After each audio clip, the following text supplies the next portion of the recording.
What was Baghdad like? Baghdad, I like every place I've ever been. I'm just easily charmed. I'm very shallow. And I like almost all people I've ever met. I have a really easy time liking people and things. So, like after this interview, I'll be like, "Those are great guys." I hope so. I have no idea if you really are, but I will tell everyone that you are. But Baghdad is one of the only places I've ever been where the longer I spent there, I was like, "This place kind of does suck." It's a dump, eh?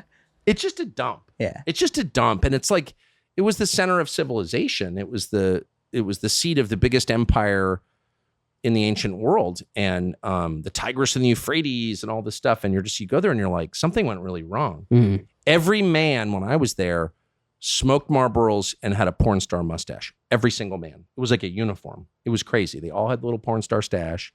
And I remember being in an elevator in some building where the lights were out in the elevator, and there were like 8 people in the elevator, and every single one of them was smoking a cigarette as the elevator descended. And you could just see like the cherries burning.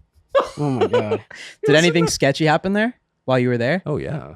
Like what? What? Big time. To me? Well, a lot of sketchy things happen to the country, but a lot of, personal experiences. Oh, yeah. What? Can you tell us one? I wrote about it at length. I was staying in a house with these security contractors outside the green zone in downtown Baghdad, sort of nice neighborhood.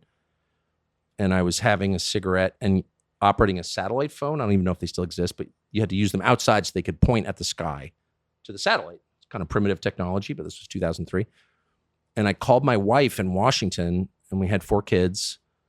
And I'll never forget it. She was driving the dog to the vet because the dog had like impacted glands. I don't know if you have dogs, but dogs have something called glands. I've never been interested enough to find out more about them, but they're repulsive and like liquid comes out of them and they get, quote, impacted. So anyway, my wife's dealing with this and she's like, I'm going to the vet. All of a sudden I hear this gunfire. And I'm standing there smoking a cigarette, talking on the sat phone on this flat roof. And all of a sudden I realized someone's shooting at the building I'm in, at the house I'm in. And I'm like, whoa, whoa. So I did not expect that because I just never expect anything bad's going to happen. Yeah. Like, yeah, there's a fighting going on, but it's not going to like affect me. Yeah. I work for CNN, like back off. And so I jumped out. I was like, I'll call you back.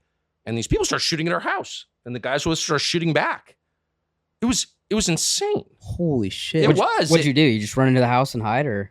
No, I went down. I was staying in a room. It wasn't that big a house. I was staying in a room with a buddy of mine called Kelly McCann, who's still a friend of mine, former Marine officer, great guy. He was dead asleep. And I was like, dude, and the house was filled with cordite, the smoke from guns. And I was like completely freaked out. Like I was completely freaked out. Well, yeah. But I was trying not to be a pussy. I was like trying to be like, hey, Kelly, bam, bam, bam, bam, bam. He's like, oh, dude. He lights a cigarette. He's like, all right. He's like trying to wake up.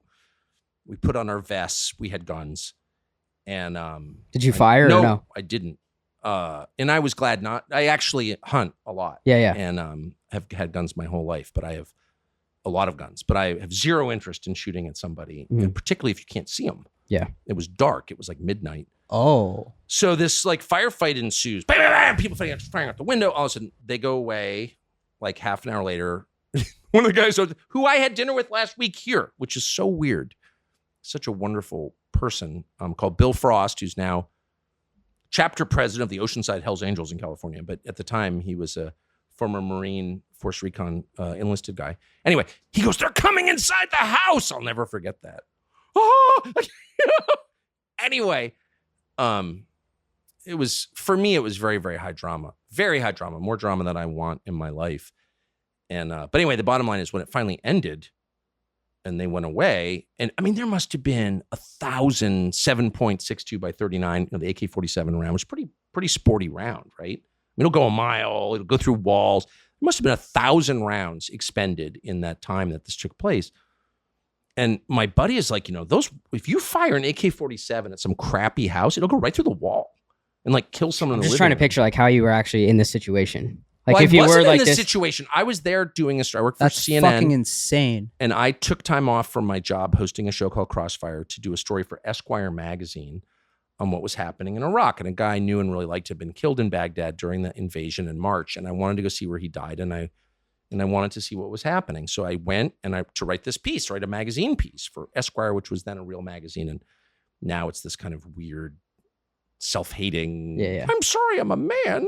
Yeah. In this moment, were you just thinking like, why the fuck do I do this?